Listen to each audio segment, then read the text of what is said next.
Bonjour à tous. Aujourd'hui, résistez au diable. Soumettez-vous donc à Dieu.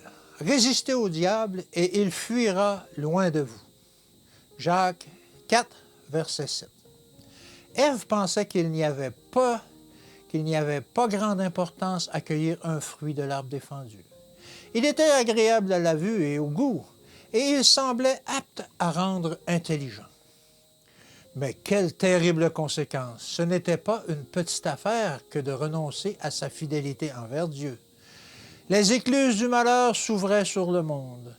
Que de mal peut découler d'un faux pas? Nos yeux ne doivent pas être fixés sur la terre, mais en haut vers les cieux. Nous devons transgresser les dangers et les difficultés en progressant à chaque pas, remportant la victoire à chaque combat, nous élevant toujours plus haut. L'air devient plus pur au fur et à mesure que l'âme s'approche du ciel. La terre ne présente plus alors aucun attrait. Le paysage céleste s'ouvre sur sa beauté et sur sa clarté. Le chrétien voit la couronne, la robe blanche, la harpe et les palmes de la victoire. L'immortalité est à sa portée. Maintenant, la terre disparaît à sa vue. Si nous perdons tout le reste, nous devons conserver une conscience pure et sensible. Si l'on vous demande de vous rendre là où vous risquez d'offenser Dieu, ne fût-ce que très légèrement, pour y faire quelque chose que vous ne pouvez faire en toute conscience, ne craignez rien et n'hésitez pas. Regardez le tentateur droit dans les yeux et dites « Non, je ne peux pas mettre mon âme en danger pour une attraction mondaine. J'aime Dieu et je le crains. Je ne veux pas risquer de déshonorer Dieu ou de lui désobéir pour les richesses du monde, ou pour l'affection ou les faveurs d'une foule de relations mondaines.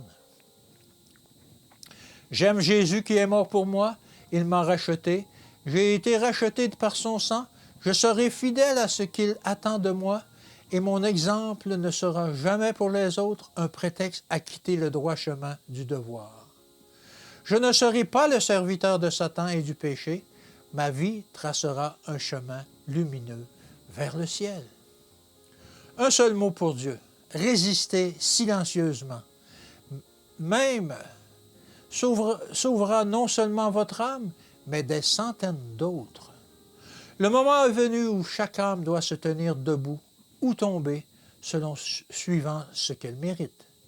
Quelques actes vertueux, quelques bonnes actions spontanées peuvent nous revenir à l'esprit pour servir de preuve à notre justice.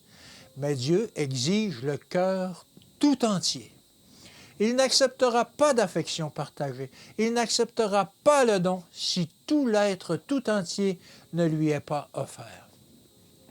Nous devons maintenant apprendre les leçons de la foi si nous voulons rester debout durant les temps de troubles qui vont survenir sur la terre pour mettre à l'épreuve tous ses habitants.